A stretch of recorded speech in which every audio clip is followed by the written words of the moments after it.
उत्तर प्रदेश की इस चुनावी हवा में सियासी रंग घुल चुका है। पक्ष विपक्ष अपनी अपनी चालें चल रहे हैं। चुनावी वैतरणी पार करने की कवायद की जा रही है।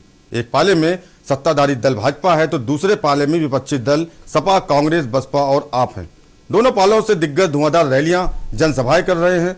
कोई बुंदेलखंड साधने की जुगत में जुटा है तो कोई पूर्वांचल में पैठ बनाने में लगा है तो कोई पश्चिम यूपी में पैर जमाने की कोशिश कर रहा है।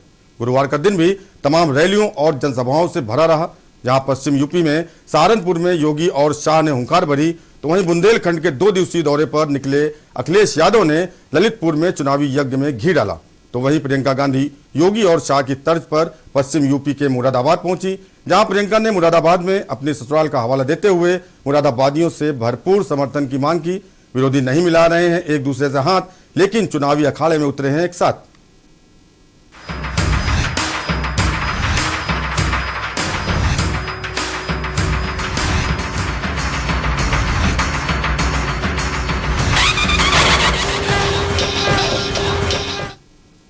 नमस्कार दोस्तों, चुनावी अखाड़ा आपका स्वागत है। मैं हूं प्रबुद्ध चौहान।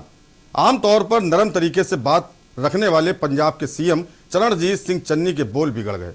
पंजाब विधानसभा चुनाव नजदीक आते ही कांग्रेस और आम आदमी पार्टी के बीच बयानबाजियों का दौर तेज होने लगा है।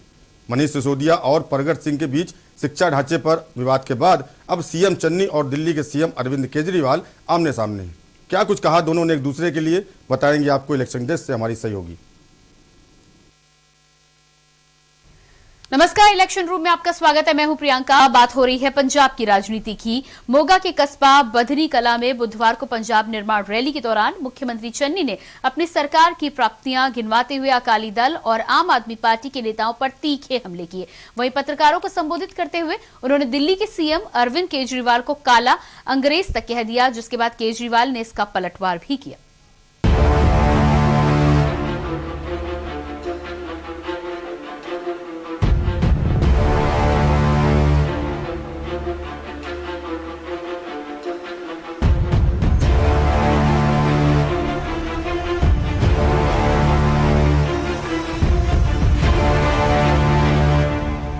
मोगा के कस्बा बदनी कला में पंजाब निर्माण रैली के दौरान मुख्यमंत्री चन्नी ने आम आदमी पार्टी के नेताओं पर तीखे हमले किए। उन्होंने दिल्ली के सीएम अरविंद केजरीवाल को काला अंग्रेज कहा। मोगा में रैली के दौरान चन्नी ने कहा कि वह बीते समय के दौरान हुई बेअदबी, ड्रग्स और भ्रष्टाचार जैसी घटनाओं को लेकर बादलों पर हाथ डाल चुके हैं। जल्द ही पंजाब के लोगों को इसकी साफ तस्वीर दिख जाएगी। रैली में मौजूद लोगों से चन्नी ने अपील की कि पंजाब में लोग एक बार और कांग्रेस की सरकार को मौका दें। केजरीवाल कहते जी एंटी केजरीवाल क्यों भाई पंजाब दे विच लोग नहीं रहते, पंजाब दे विच नौजवान नहीं है, पंजाब दे विच पंजाबी नहीं है, ते काले अंग्रेज आके राज कर रहे।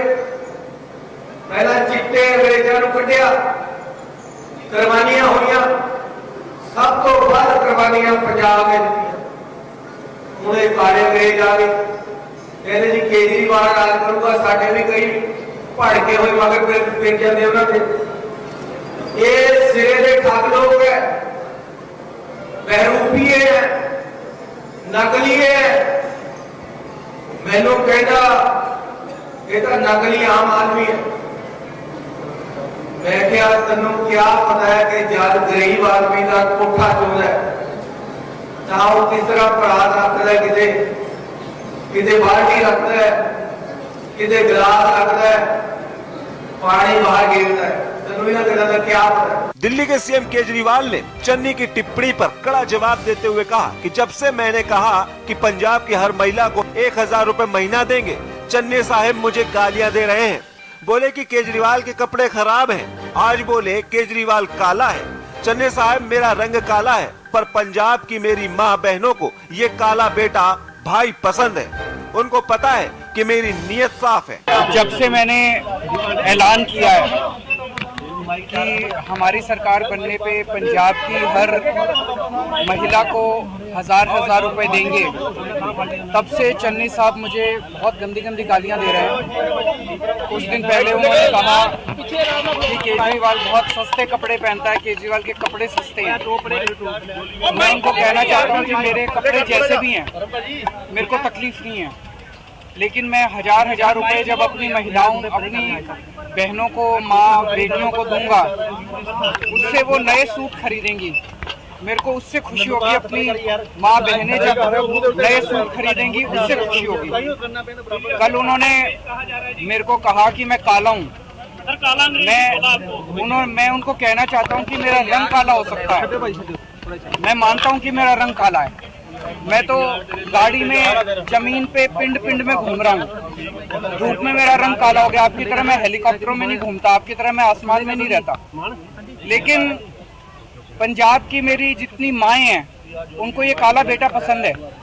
पंजाब की जितनी मेरी बहनें हैं उनको ये काला भाई पसंद है। सबको पता है कि मेरी नीयत काली नहीं है, मेरी नीयत साफ है। और सबको पता है कि नीयत काली किसकी है।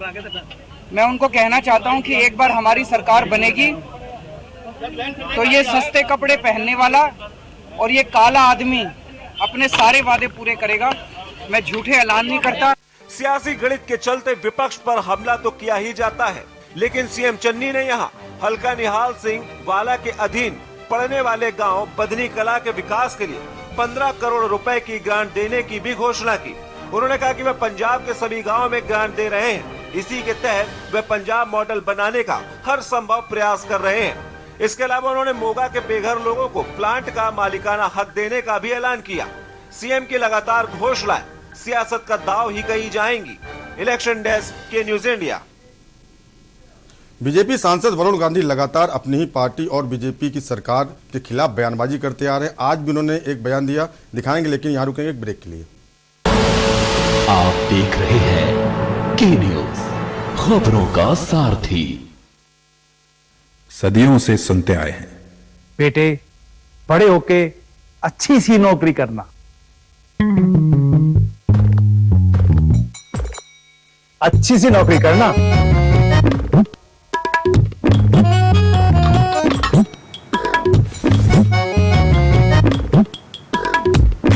अच्छी सी नौकरी करना।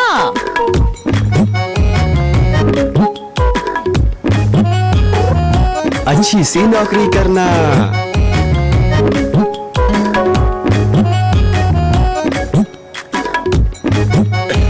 अच्छी सी नौकरी करना।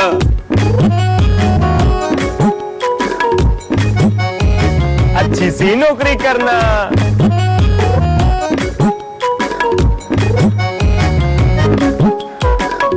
अच्छी सी नौकरी करना।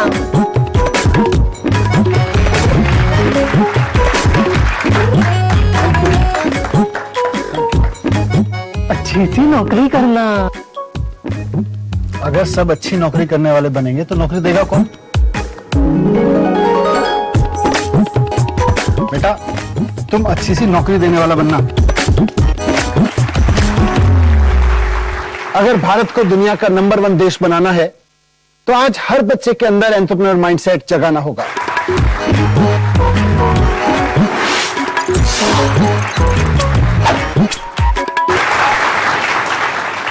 बिजनेस ब्लास्टर्स हमारी एक पहल है जो बच्चों को सिखा रही है कि उन्हें नौकरी ढूंढने वाला नहीं, नौकरी देने वाला बनना है।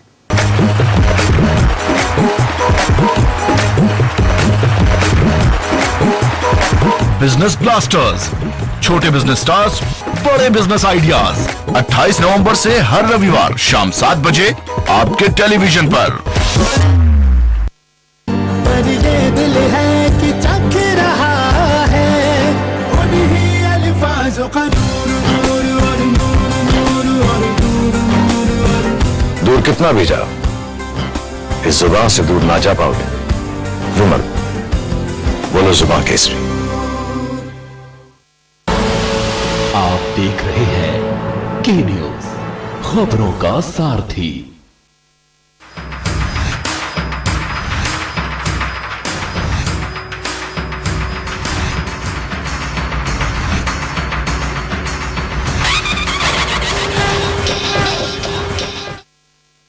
ब्रेक के बाद चुनावी अखाड़ा आपका स्वागत है। वरुण गांधी भाजपा के सांसद होते हुए भी लगातार पार्टी की सरकारों के खिलाफ हमलावर रहे। सांसद होते हुए भी लगातार पार्टी की सरकारों के खिलाफ हमलावर रहे। पीलीभीत से बीजेपी के सांसद वरुण गांधी इस बार वरुण गांधी टीईटी परीक्षा लीक मामले में और हमलावर हो गए और बीजेपी पर नौजवानों को लेकर ट्वीट जारी किया। क्या है पूरा मामला, बताएंगी इलेक्शन रूम से हमारी सहयोगी।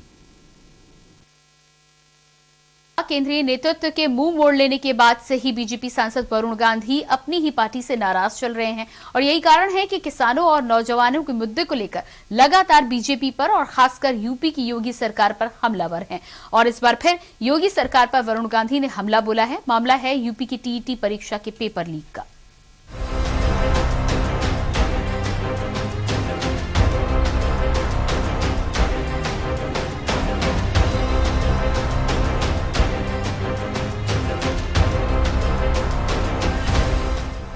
यूपी टीईटी पेपर लीक प्रकरण में यूपी एसटीएफ मामले की जांच पड़ताल कर रही है और इसी कड़ी में पीलीभीत से भारतीय जनता पार्टी के सांसद वरुण गांधी ने उत्तर प्रदेश सरकार को घेरा है। वरुण गांधी ने गुरुवार को एक ट्वीट करते हुए लिखा कि पहले तो सरकारी नौकरी ही नहीं है, फिर भी कुछ मौका आए तो पेपर लीक हो जाते हैं। आखिर कब तक सब्र करें भारत का नौजवान।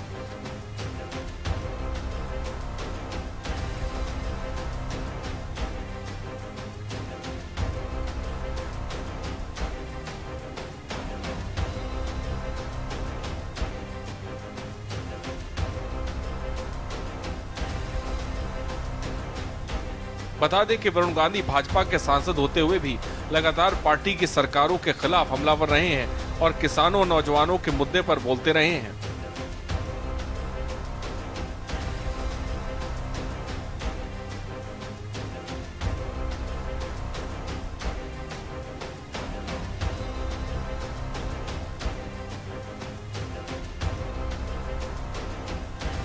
टीटी पेपर लीक मामले में खुलासा हुआ है कि परीक्षा नियामक प्राधिकारी के सचिव संजय उपाध्याय और आरएसएम फिनसर्व के निदेशक अनूप प्रसाद के बीच पुराने रिश्ते रहे हैं। बताया जा रहा है कि पूर्व में संजय की तैनाती नोएडा में भी रही है। सूत्रों का कहना है कि जांच एजेंसी एसटीएफ को जानकारी मिली है कि प्रश्न पत्र छपने का काम देने से पहले नोएडा के एक 5 सितारा होटल में संजय और अनूप के बीच मीटिंग भी हुई थी।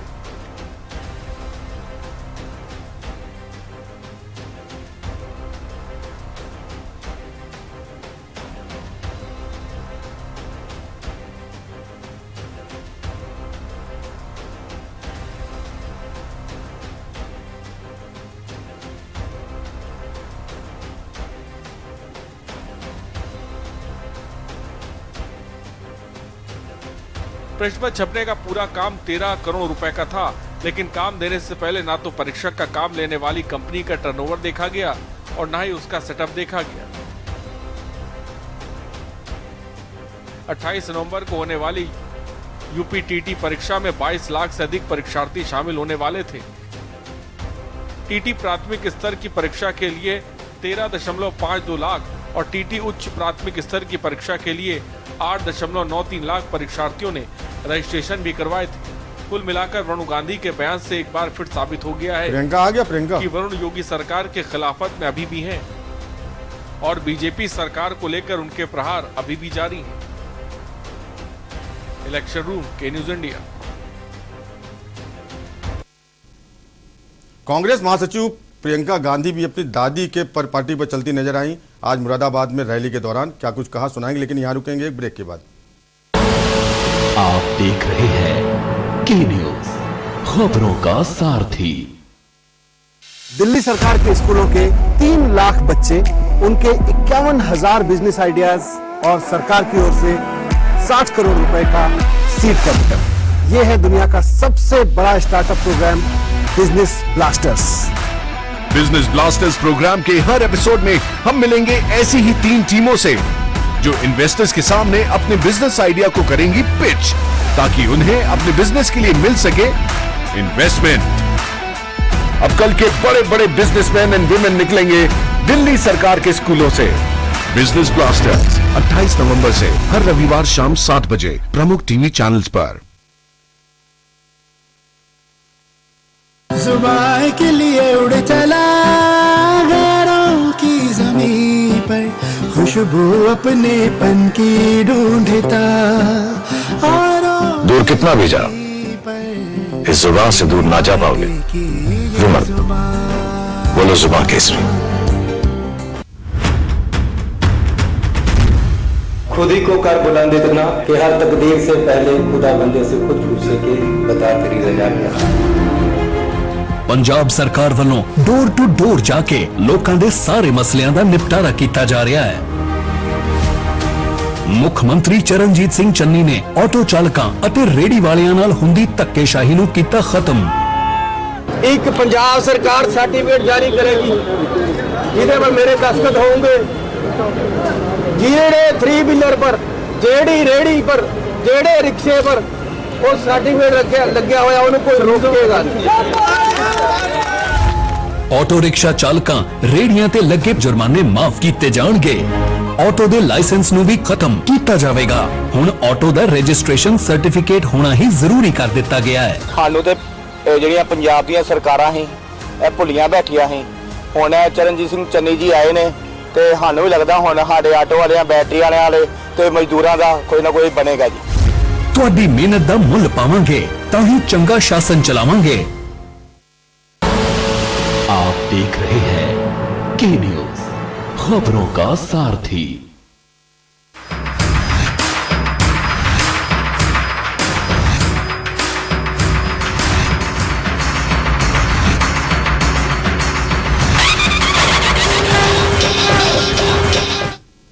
ब्रेक के बाद चुनावी अखाड़ा में आपका स्वागत है। बात करेंगे प्रियंका गांधी की, दादी की राह पर पोती। जी हां, हम बात कर रहे हैं 22 के रण में कांग्रेस की कमान संभाल रही प्रियंका वाड्रा गांधी की। उन्होंने अपने ससुराल में जनसभा को संबोधित किया और लोगों का स्वागत किया।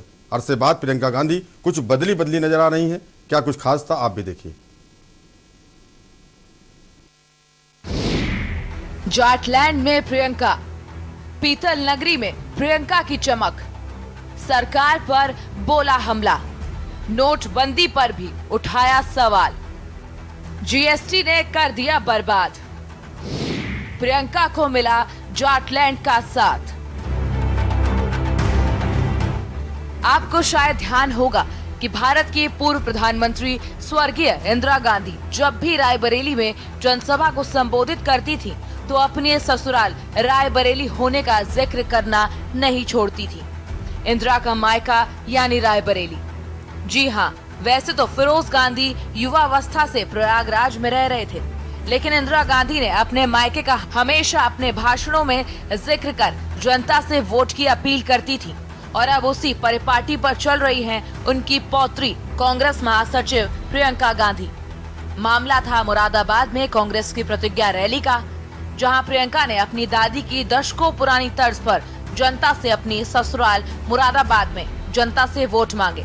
क्या था प्रियंका का अंदाज, सुनिए आप भी। मुरादाबाद देश विदेश में पीतल नगरी के नाम जाना जाता है।